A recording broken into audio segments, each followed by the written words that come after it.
हर माँ को सोचना चाहिए कि मेरे घर में बहू नहीं बेटी आई, और स्वामी को, पति को परमेश्वर बना करके रखना चाहिए, जानवर बना के खेत में काम नहीं कराना चाहिए। एक बार एक नई नई शादी होकर के आई, तो अब जैसे हमारे अमित भैया नई नई शादी होके आई, तो लेकिन उनकी बात नहीं है तो और किसी की बात। तो नई नई शादी होके आई, तो उनकी मैडम बड़ी पढ़ी लिखी थी, अच्छे घराने से आई। एक दिन भैया बाथरूम में घुसे, स्नान कर रहे थे, और उसी समय उनका एक मित्र आया, बोले भैया कहाँ हैं? तो बोले हमारे जानवर नहा रहे हैं, हमारे जानवर नहा रहे हैं। तो बोले महाराज इसको लाज नहीं आती, इसको शर्म नहीं आती, अपने आदमी को, अपने पति को कहती है कि जानवर नहा रहे हैं, ये जानवर कैसे बन गए? उसको बड़ा बुरा लगा। अब जैसे पति देव बाहर निकले, बोले तुझे आज मैं इतना मारूंगा, इतना मारूंगा, लाल कर दूंगा मारते मारते, तो मुझे जानवर कहती, तुझे शर्म नहीं आती? तो वो पत्नी बोली महाराज इसमें मैंने क्या गलत बोल दिया, मैंने क्या गलत बोल दिया? अरे अभी 4 महीने पहले जब शादी नहीं हुई थी, आप रोज फोन लगाते सुबह शाम, जान क्या खाया, जान क्या पिया, जान कैसी हो, जान कहाँ जा रही हो। अब हम जान थे, और जब शादी हो गई तो आप हमारे वर बन गए, तो आप कौन हुए, क्या हुए? जानवर हो गए। तो महाराज ये आजकल की स्थिति है, लेकिन ये जानवर नहीं, ये कौन है? परमेश्वर है। और वो भी परमेश्वर रात को अद्धा पौआ लगा के आए तो उनके चरण भी नहीं दबाना, ये हम कह रहे हैं। हाँ, अच्छे से आए, कायदे से, जैसे रहा जाता है। हर किसी को अपना धर्म निभाना चाहिए। राम कथा, भागवत कथा, गीता हमको क्या सिखाती है? यही संदेश देती है, यही उपदेश देती है। तो आज से जितनी भी नई नई बहुएं हैं, जिनके सास ससुर हैं, वो सब आज से पांव दबाएंगी, और आज अगर ना दबाएं तो कल हमें बताना। आप लोग जितनी सास बैठी हमें बताना, और जितने ससुर बैठे हैं आपके बेटा पांव ना दबाएं तो हमारे पूज्य शरमन महाराज जी के घर पे हैं, हम अपनी लिस्ट बना के दे देना, कल हम बोलेंगे सबके नाम, ठीक है? बोलिए वृंदावन बिहारी लाल की जय हो, राधा कृष्ण भगवान की जय हो। इस प्रकार से सुखदेव जी महाराज ने बड़ी सुंदर 3 महीने के बाद शकटासुर आया, भगवान ने शकटासुर का वध किया।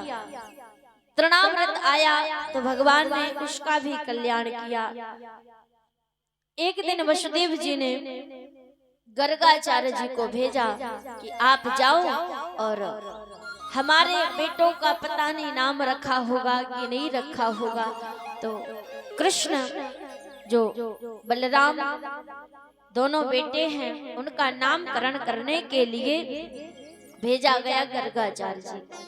तो गर्गाचार्य जी ने गौशाला में दोनों बेटों का नाम रखा। तो गर्गाचार्य जी का परीक्षण करने के लिए यशोदा ने रोहिणी का बेटा ले लिया, और रोहिणी ने यशोदा का। लेकिन गर्गाचार्य जी दिव्य ज्ञान के भंडार थे, तो वो सब जान गए और कहा पहले रोहिणी के बेटे का नामकरण किया, सम्यक कर्षति एकीकरोतीति संकर्षणः, जो एक गर्भ से दूसरे गर्भ में स्थानांतरित किया गया, इसीलिए इसका नाम संकर्षण रखा जाएगा। दूसरे बेटे का नाम कृष्णातीत इति कृष्णः, जो जिसकी नजर उन पर पड़े वो आकर्षित हो जाए, या फिर वो जिसकी तरफ देखें वो उनकी ओर आकर्षित हो जाए, उसे कहते हैं कृष्ण। वैसे तो संसार में जितने धूल के कण हैं, उतने उन धूल के कणों को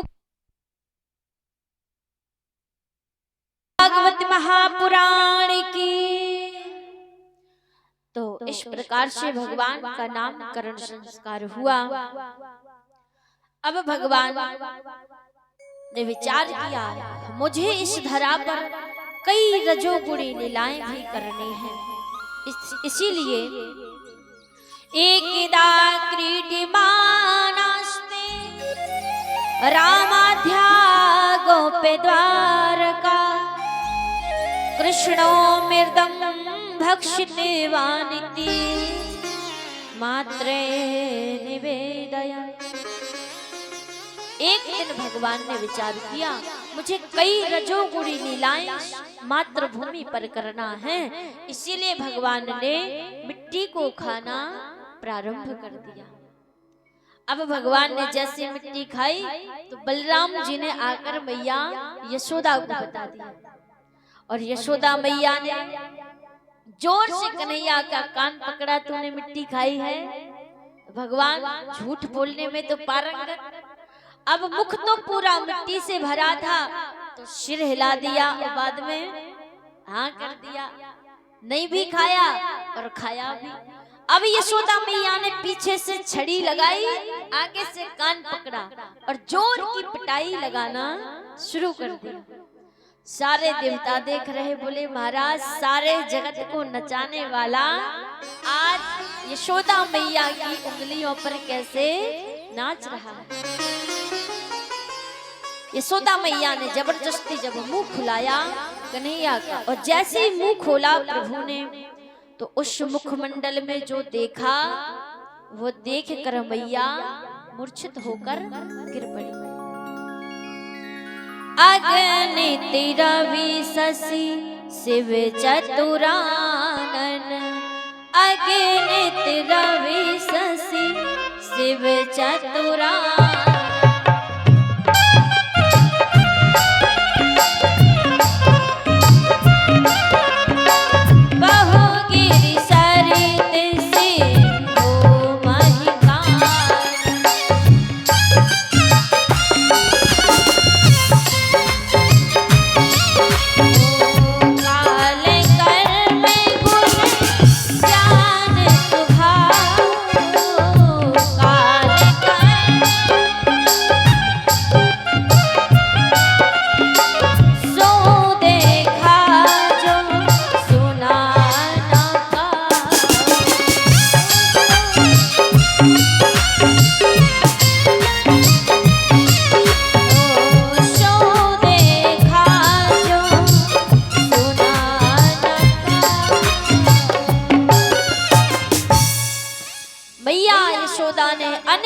सूर्य चंद्रमा पृथ्वी देवता सब भगवान के मुख में जीव जा रहे हैं, उन्हीं के मुख से जीव इस संसार में आ रहे हैं। सारी क्रियाएं, सात समुंदर, सात द्वीप भगवान के मुखमंडल पर दिखाई दिए और मैया मूर्छित होकर गिर पड़ी। जैसे ही माता यशोदा मूर्छित होकर गिरी, भगवान ने कहा, ये जो भगवान अगर मुझको मान गई तो मुझे वो आनंद नहीं आएगा, जो आनंद मुझे यशोदा के छोरा लाला बनने में आ रहा है, वो आनंद मुझे भगवान बनने में भी नहीं आता। तो मैया की उस मूर्छा जगाने के लिए भगवान ने अपना हाथ उनके मस्तिष्क पर रखा, और जितनी माया थी उस माया के द्वारा मैया ने जो देखा उसका हरण कर लिया। अब बांके बिहारी रोज माखन खाने के लिए मैया से जिद करते, लेकिन नंद बाबा के यहाँ कितनी गैया हैं? 9 लाख गैया, और जिसके घर में 9 लाख गैया हो, 9 लाख गैया का माखन कन्हैया को अच्छा नहीं लगता। रोज भगवान ने एक बड़ी सुंदर मंडली का निर्माण किया, चोर मंडली का निर्माण किया, और भगवान ने कहा, देखो हमारे यहाँ ये सुदामा, श्रीदामा, ये मुदमंगल, ये मधुमंगल सब 1.5 पसली के होते जा रहे हैं, क्या बात है, तुझे माखन वाखन खाने को नहीं मिलता? तो श्रीदामा ने बताया, अरे हमें माखन खाने को कहाँ से मिलेगा, हमारी मैया तो सारा माखन मथुरा में जाकर कंस के वे मोटे मोटे काले भैंसे के समान जो सेवक हैं वो सब खाते हैं, हमारी यहाँ की ग्वालिनें सब बेचने चली जाती हैं। भगवान ने कहा, ये तो सरासर अन्याय है, भाई हम लोग गायों की सेवा करें, हम वाले सारे दिन गाय चराएं और शाम को हमारी माताएं ब्रज की ग्वालनें दूध दोहती और सुबह उसको सारे दूध दही को मथुरा बेच आती। भगवान ने कहा इसका उपाय ढूंढना पड़ेगा, तो चोर मंडली का निर्माण किया। अब भगवान ने जब रास्ते से मटकियों को चुराना शुरू किया तो शाम के समय सारी वहां की गोपियां यशोदा मैया के द्वारे में बड़ी लंबी सी लाइन लगी। क्या बात है, अरे मैया तुम्हारा ये लाला रोज हमारी मटकियों का माखन खा जाता है और जितना बचता है तो सारी मटकियां ही फोड़ देता है। अब ये बताओ, हम गरीब हैं, हम गांव के साधारण वाले नहीं हैं, अब हम इसी दूध दही माखन से हमारा पेट भरता है, भरण पोषण होता है घर का, और अगर हम इस प्रकार से सारा माखन हमारा रोज बर्बाद होगा तो फिर हमारे घर का भरण पोषण कैसे होगा।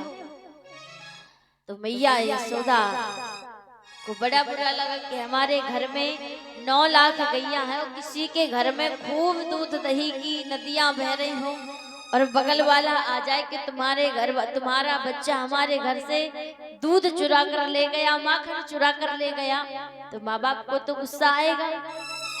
तो मैया यशोदा को बड़ा क्रोध आया। एक दिन तो कन्हैया की पिटाई लगा दी, परंतु भगवान ने कहा दिन में चोरी करना बनता नहीं, इसीलिए अब हम रात में चोरी करेंगे।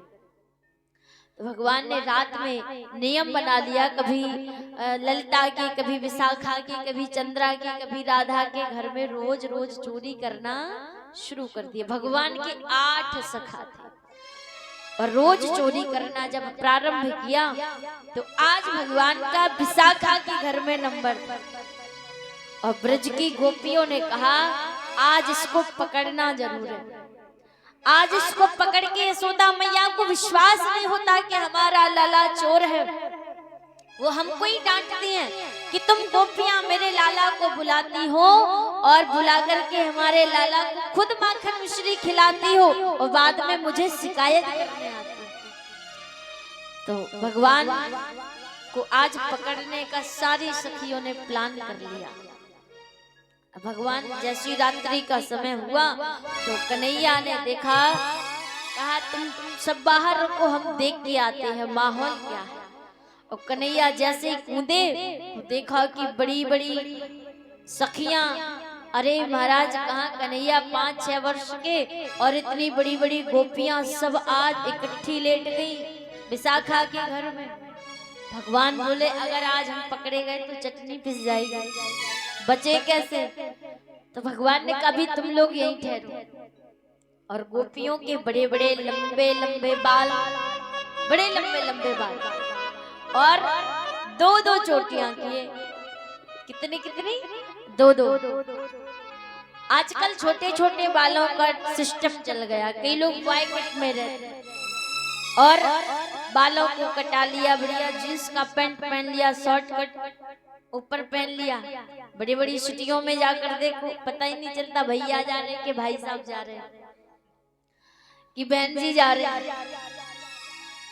अगर दोनों हस्बैंड वाइफ भी जा रहे हैं तो लग रहा है कि फ्रेंड फ्रेंड जा रहे हैं, कि यानी कि पुरुष ही है दोनों, हस्बैंड वाइफ दिखाई नहीं दे रहे। ऊपर से हील की सैंडल टकड़म टकड़म टकड़म चली जाती है बस। तो महाराज गोपियों के बड़े लंबे लंबे बाल, भगवान ने 2-2 चोटियां देखी तो कहा ये बढ़िया है।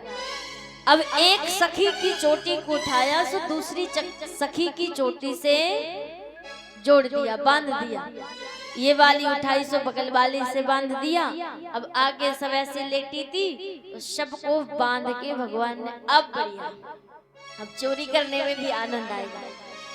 और भगवान कूदे, सारा माखन कन्हैया खा गए, सारे मित्रों को खवा दिया, लेकिन सारी की सारी कुंभकर्ण के जैसी सोती रही। भगवान ने कहा इन्होंने तो कुंभकर्ण को फैल कर दिया, इतना शोर शराबा लेकिन जागी नहीं, तो सारी मटकियों को फोड़ दिया। और जैसे मटकी की आवाज, अरे पकड़ो पकड़ो पकड़ो पकड़ो, मारो मारो, जैसे आवाज आई तो एक चोटी यहाँ खींचे, एक चोटी यहाँ खींचे। अब सारी आपस में घूम रही है भगवान अंगूठा दिखा के चले गए, पकड़ लिया। और ऐसे कन्हैया जब गए तो सारी गोपियां शिकायत करने के लिए मैया यशोदा के पास आईं और मैया यशोदा को शिकायत करते हुए कहती है,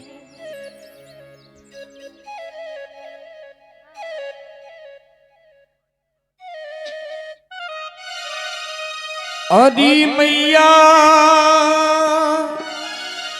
कन्हैया की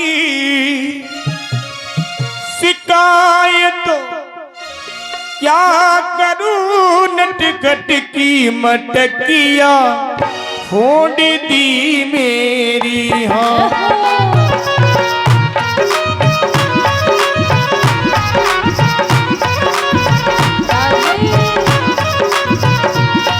आदि मैया मैया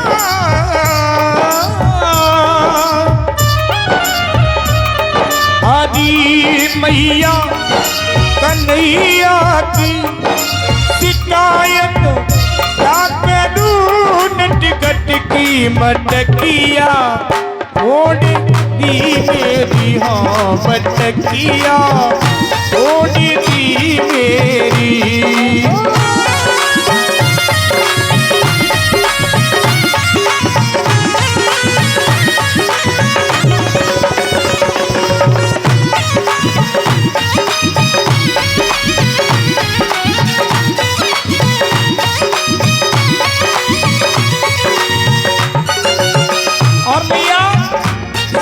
गोपियां गई, कहने लगी मैया तुम्हारे ये जो कन्हैया है ना, अंधेरी रात में आकर मेरा माखन चुराता है, तेरा माखन चुराता है। अंधेरी रात में आकर मेरा माखन चुराता है, अगर निगाह करूं मैया उन्हाना। अंधेरी रात में आकर मेरा माखन चुराता है और मैं लड़ती हूँ अकड़ता है, मुझे आंखें दिखाता है, मुझे दिखाता है। और मैया पता है चुनरिया खींच कर मेरी घुमारा हाथ घूंघट पट पर तो नथुनिया तोड़ दी मेरी। हाँ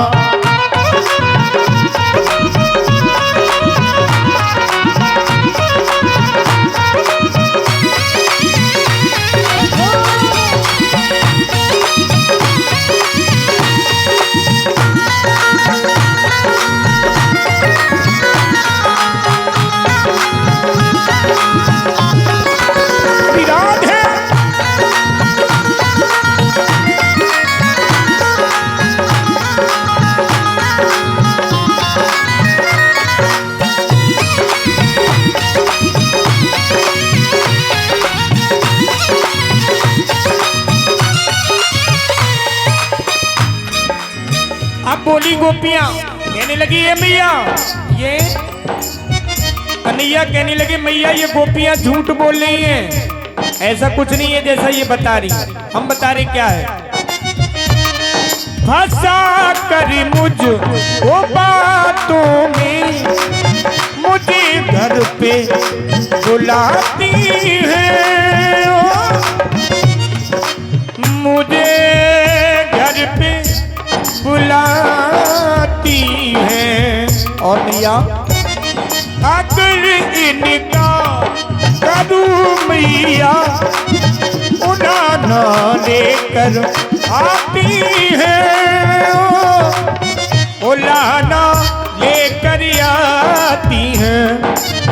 ये झूठी है जमाने की, ये झूठ बोल रही है गोपियां, ये झूठी है जमाने की। मिली थी कल मुझे बन घट पे तो क्या किया, मुरलिया तोड़ दी मेरी। हाँ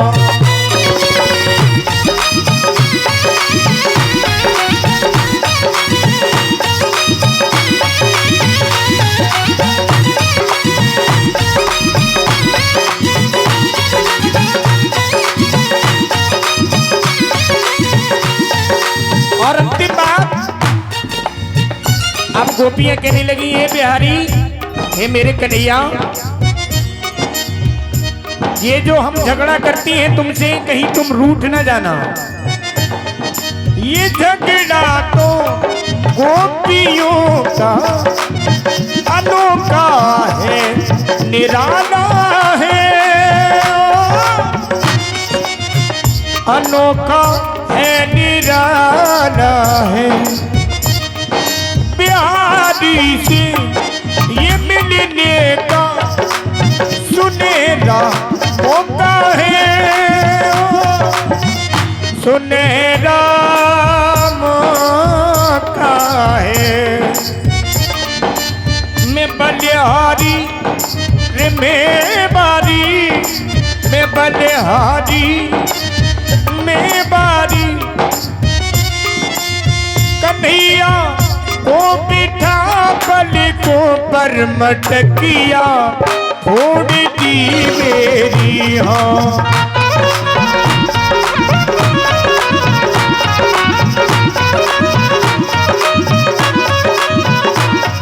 हरी मैया मैया, हरी मैया कन्हैया की शिकायत क्या करूं, टिकट से गगरिया छोड़ दी मेरी।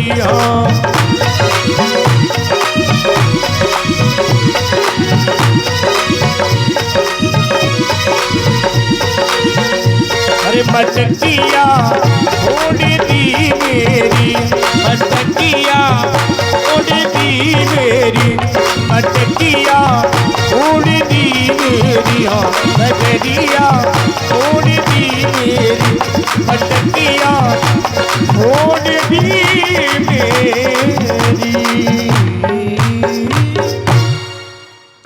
बोलिए बांके बिहारी लाल की। श्री राधे।